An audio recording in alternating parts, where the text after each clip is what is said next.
What I was going to talk about tonight is a subject I've been fascinated with for a long time. And as the title slide up there says, the great year of the world. So what is this? What is the great year of the world? Anybody have a concept? The idea here is that this is borrowed from archaic traditions, cultures, ancient cultures going back to Bronze Age and beyond had a concept that there was a greater cycle of change that affected the planet we live on, the world we inhabit.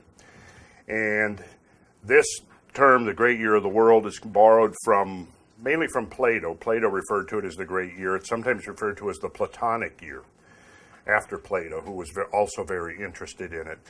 Probably everybody is familiar with the Greek idea of the four ages, symbolized by the four metals: the age of the Golden Age, the Silver Age, the Bronze Age, and the Age of Iron. Likewise, there is a Vedic system of ages that parallels that, referred to as yugas: Kali Yuga, Dwapara Yuga, Treta Yuga, Satya Yuga, and then a Maha Yuga that encompasses them all.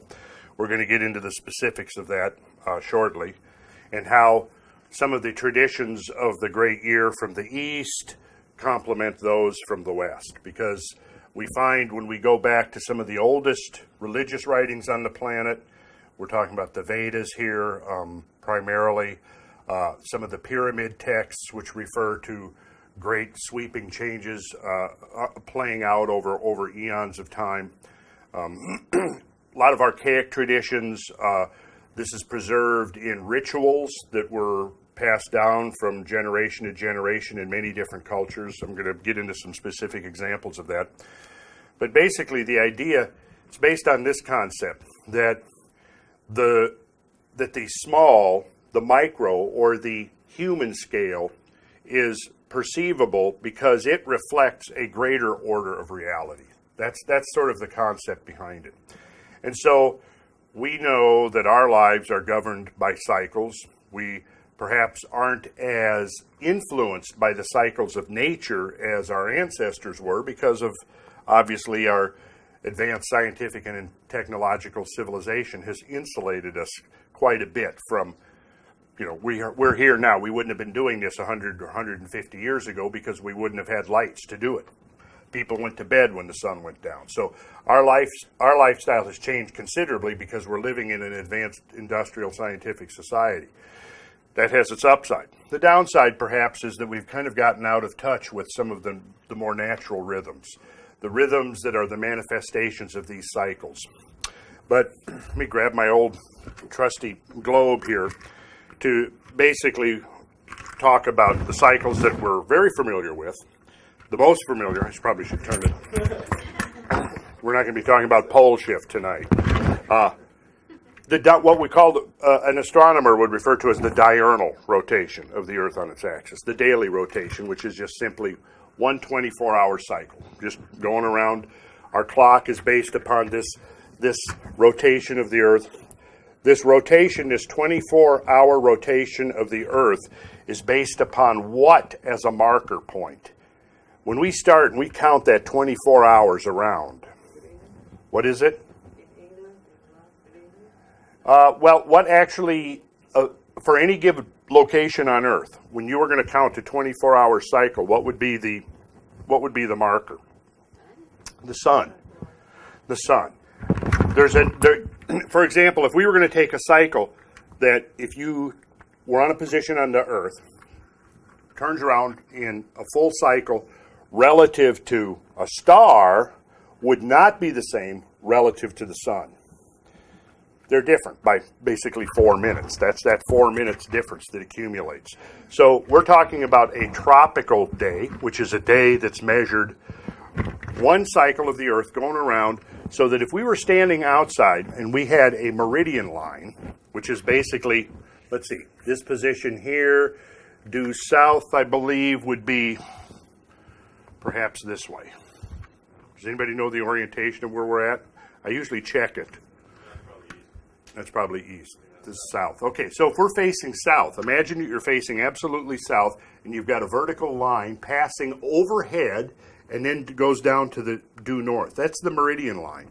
So if you picture the typical symbol for the sun, a circle with a dot in the middle, and you imagine that that circle is crossing your local meridian, and the very center of the sun falls on the local meridian, you start a stopwatch.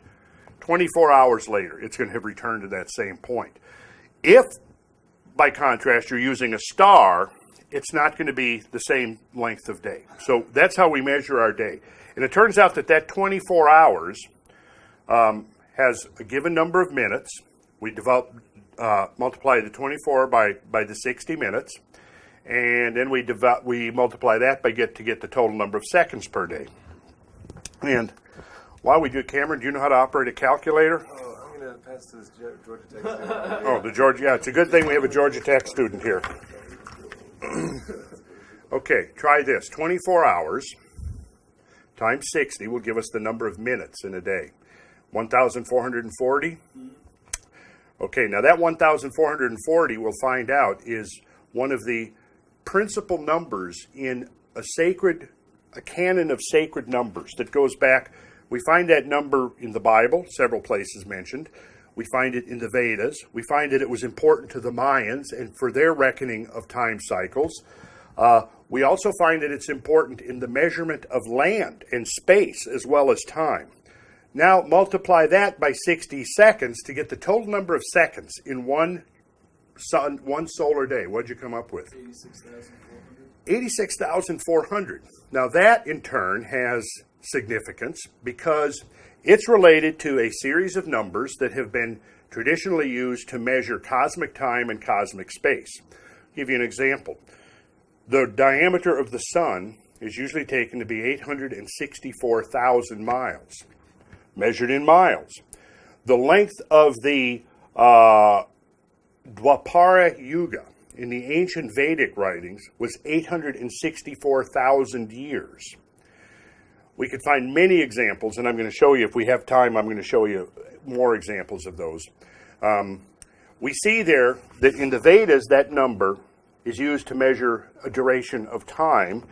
In the terms of the sun, it measures a diameter, a spatial dimension. Now, of course, it only holds true. We only get that sacred number when we use miles as our unit of measurement.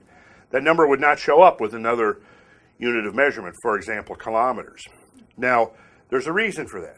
It's because the mile ultimately is a human measure, right? Where does the mile originate?